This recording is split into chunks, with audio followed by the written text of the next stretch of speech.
టాలీవుడ్ లో టిల్లు సిరీస్ కి super craze ఉంది. డీజే టిల్లు సూపర్ హిట్ అవ్వగా టిల్లు స్క్వేర్ బ్లాక్ బస్టర్ అయింది.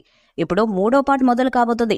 డీజే టిల్లు సినిమాతో సిద్ధు జొన్నలగడ్డ ఎంతటి పేరును సంపాదించాడో నేహా శెట్టి కూడా అంతే పేరు సంపాదించారు. ఆ సినిమాలో ఆమె పాత్ర పేరే ఆమె పేరుగా మారిపోయిందంటేనే పరిస్థితిని అర్థం చేసుకోవచ్చు. ఇప్పటికీ ఆమె ఎక్కడికి వెళ్ళినా రాధిక అని పిలుస్తున్నారు జనాలు.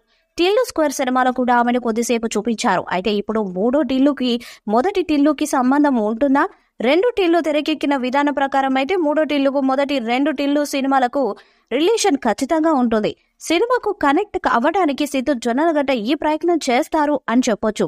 అయితే కొత్త టిల్లులో మొదటి టిల్లు హీరోయిన్ రాధిక అలియాస్ నేహా శెట్టి ఉంటారా? ఇదే విషయంలో ఆమె దగ్గర ప్రస్తావిస్తే ఆసక్తికర సమాధానం వచ్చింది. దాంతో పాటు ఓ డౌట్ కూడా వచ్చింది. రాధిక కథను సినిమా టీం ఇంకా చెప్పాలనుకుంటే చెప్తారు.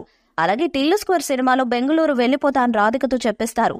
తర్వాత ఏం జరుగుతుందనేది ఇంకా ఏం అనుకోలేదేమో. ఒకవేళ అక్కడి నుండే సినిమా మళ్ళీ స్టార్ట్ చేయాలనుకుంటే అప్పుడు ఖచ్చితంగా రాధిక పాత్ర వస్తుందని చెప్పొచ్చు. అయితే ఈ విషయం తనకు తెలియదని చెప్పింది నేహా శెట్టి. డీజే టిల్లుకు సీక్వెల్ గా తాజాగా టిల్లు స్క్వేర్ అనే సినిమా ప్రేక్షకుల ముందుకొచ్చింది. ఇదొక పర్ఫెక్ట్ సీక్వెల్ అంటూ ప్రేక్షకులంతా దీనికి ఫిదా అయ్యారు. 2024లో విడుదలైన తెలుగు సినిమాలో అత్యధిక వసూలు సాధించిన చిత్రాల లిస్ట్ లో టిల్లు స్క్వేర్ ఖచ్చితంగా ఉంటుంది.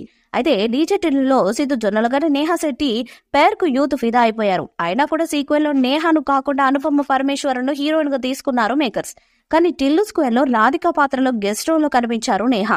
సితారా ఎంటర్టైన్మెంట్స్, ఫార్చ్యూన్ 4 సినిమాస్ బ్యానర్ల మీద సూర్యదేవర నాగవంశి, సాయి సౌజన్య ఈ సినిమాను నిర్మిస్తున్నారు.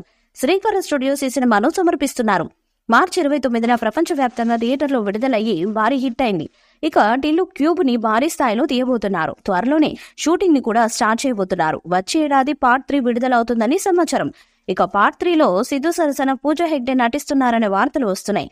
ఆమె నటిస్తే టిల్లు పార్ట్ 3 మీద మరింత అంచనాలు పెరుగుతాయి. డీజే టిల్లు తర్వాత సిద్ధు జొన్నలగడ్డ తన కెరీర్ ను కొత్త లెవెల్కు తీసుకెళ్లేందుకు జాగ్రత్తగా అడుగులు వేస్తున్నారు. ఆయనకు టిల్లు స్క్వేర్ తర్వాత అనేక రకాల ఆఫర్స్ అయితే వచ్చాయి, కానీ ఎంతో డిఫరెంట్ గా ఉంటే గానీ ఇప్పుడు అతను ఓకే చేయడం లేదు. సక్సెస్ తో కెరీర్ ను ఒక సరైన ట్రాక్ లోకి తీసుకురావాలని అనుకుంటున్నాడు. ఇటీవల వచ్చిన కొన్ని కథలు నచ్చకపోవడంతో పూర్తి ఫోకస్ ప్రస్తుతం ఈ ప్రాజెక్టు పైన పెట్టాడు. 2 టిల్లు అనంతరం కొద్దిపాటి గ్యాప్ తీసుకున్న సిద్ధు డాగ్, తెలుసు కదా చిత్రాలను ఒప్పుకున్నారు. ప్రస్తుతం ఇవి ప్రొడక్షన్ దశలో ఉన్నాయి. తాజాగా సిద్ధు కొత్త ప్రాజెక్ట్ ను ఓకే చేసినట్టు తెలుస్తుంది. ఈ ప్రాజెక్ట్ కి తొలి ప్రేమతో డైరెక్టర్ గా మంచి పేరు తెచ్చుకున్న వెంకీ అట్లూరి దర్శకత్వం వహించనున్నారు. గతేడాది సార్ తో ఆకట్టుకున్న వెంకీ ప్రస్తుతం దుల్కర్ సల్మాన్తో లక్కీ భాస్కర్ చిత్రాన్ని చేస్తున్నారు. ఈ సినిమా పూర్తయ్యాక సిద్ధుతో కలిసి వర్క్ చేయబోతున్నట్లు సమాచారం. ఇటీవలే వెంకీ అట్లూరి సిద్ధుకి ఫైనల్ కథ చెప్పగా సిద్ధు ఓకే చేసినట్టుగా తెలుస్తున్నది. ఈ కొత్త ప్రాజెక్టు కూడా సితారా ఎంటర్టైన్మెంట్స్ బ్యానర్ పై తెరకెక్కనుంది. సిద్ధు వరుసగా డీజే టిల్లు, టిల్లు స్క్వేర్ చిత్రాలు చేసిన సంస్థ ఇదే. ఈ వీడియోపై మీ అభిప్రాయాన్ని కామెంట్ బాక్స్ లో తెలియజేయండి.